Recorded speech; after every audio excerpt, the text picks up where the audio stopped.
Hey, good evening, everybody. I hope you guys have had a great day. We are going to get right into Let Go of Your Fear. We are in chapter 5 and 6. And so we are going to dive right into chapter 5, Peace, Be Still.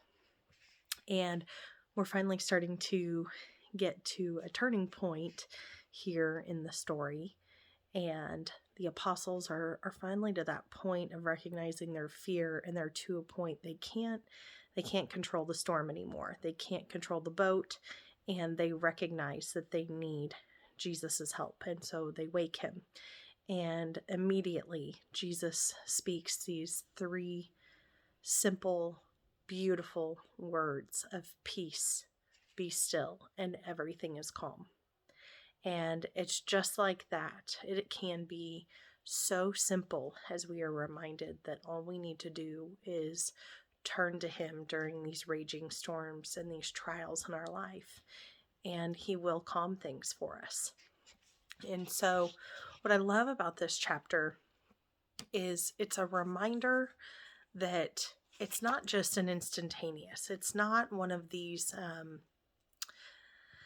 just this expected prayer that we say, hey, Jesus, can you help me out? Or, this, if you do this, I will do this for you for the next week and a half. You do this and I'll do the dishes and I won't complain for a whole week. It doesn't work that way. When we call upon Jesus, we have to do it from our heart, and we have to do it with sincerity, and we have to do it with our faith. And that's when he's going to step in. That's when he's going to wake up. That's when he's going to calm the raging storms. And I found it so interesting this week. There was a gal I follow, and she started talking about this Bible story. And I'll be the first one to admit there's a lot of them I haven't heard. And this was one I wasn't familiar with. And she starts to tell it and how it's been coming up a lot in the past week. And she just has this real beautiful testimony around this story. And I kid you not, I'm reading this chapter tonight. And I'm on page, which one was it? On page 46. And lo and behold, Gary brings up the story of Shadrach, Meshach, and Abednego. This is exactly what the biblical story that she was talking about this week. And again, I never heard this story. And I knew exactly where it was going as soon as I started reading Gary's words. And I was like, he's drawing on the comparison of these three men that are like, we are not going to worship this idol, this king, these false gods. And he's going to throw them into a raging fire. And as she was describing it, this fire, eats up some of the army of men. I mean, it's just such an intense fire. And they throw the three men into the fire, and they notice a fourth man. And he goes, I thought there were only three of them. And they said there were. And lo and behold, the fourth one is Jesus. It's God. It's him with us in the raging storms, in the fire, in our souls, with us through the most difficult and trying times of our life. And they walk out of this fire untouched, unscathed, not burned, perfectly. To me, it's just, again, it's mind-blowing, but it is such a beautiful, beautiful testament to what Jesus does for us and God's abundance of love and grace. And all they're asking is for us to rely on them, to trust in them, to love them, to have faith, and they will calm the raging seas. They will calm the storm. They will lead us out of the fire. And so when we look at peace, be still, we have to find in the middle of all of that chaos, all of that commotion, that ability to calm ourselves for a moment and to reach out for the one who can help us. And he's there to answer. And so I want you to carry that with you. And this week, I want you to reflect on those words of peace, be still. And when can you invite Christ into your heart and ask for that peace and that calmness and show your love for him? So as we look at our reflection questions, it says, according to the wisdom of the world, the only way to experience peace is to have no problems. How is the message of Jesus different, and why is it more powerful? Does the fact that Jesus stilled the storm with his voice make you feel better about the problems you are facing? How so? How would you react if Jesus told you that he won't take away your problem, but he will give you peace instead? Would you still want the problem to be taken away? And that's just such an awesome way of, again, calling on Christ and knowing that he is going to help us through it all. So, okay, moving on, we are going into chapter 6, fear versus faith, and is there a connection?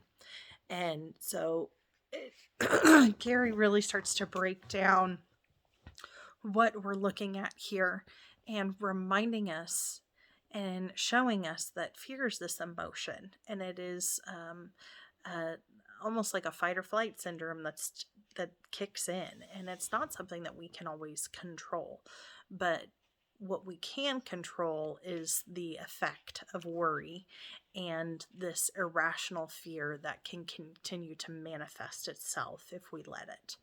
And so with fear,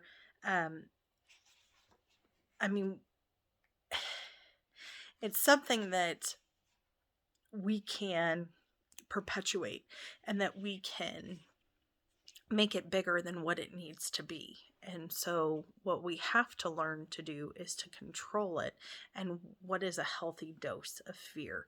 And that's when we start to shift over into worry, and then again anxiety. And when we let these things perpetuate, it almost becomes like an obsession. It's something that we play the what if game, and we start going down all of these things that really are not, one, in our control, but two, we can't predict. And so we have to remember what is within our control.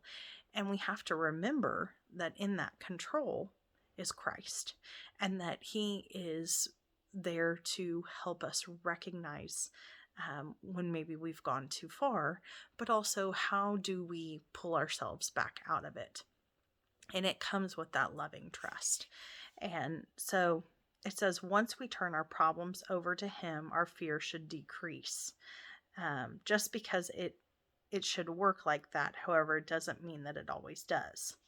And so fear is one of those things that's going to come and go, but it's not something that should be a constant for us. And so when it starts to become a constant, that's when that manifestation of worry, of anxiety, and we take it too far. And what Jesus is trying to, again, tell us, this reoccurring theme of, Jesus, I trust in you. You've got this. Bring me my peace. Bring me this solace, or this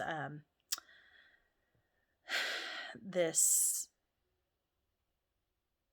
blanket, if you will, that's going to take over, and let yourself be wrapped in that. And what you're doing is you're wrapping yourself up in Christ. And so we're always going to have things that we're afraid of. There are such things as healthy fears. But that's where our faith is what's going to lead us through all of these things. And again, knowing that Jesus has essentially got our back and that we have to trust these things. So,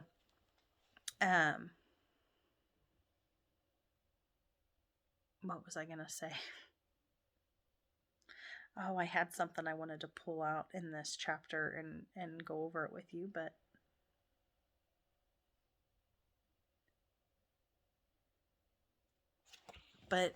I think what our takeaway needs to be is, at the end of the day, he has our hearts, and we definitely have his.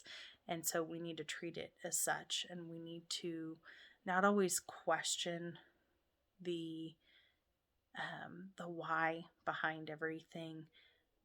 But again, it's that second part of that be still, of knowing that he's got it. And I think almost back even or previous chapters when I'm recollecting on this about Martha, and how Martha starts telling him, what she needs and how things should be fixed. And that's again, it's human nature, but that's not for us to do. We're supposed to ask for the help, but let Jesus lead us to what that answer is.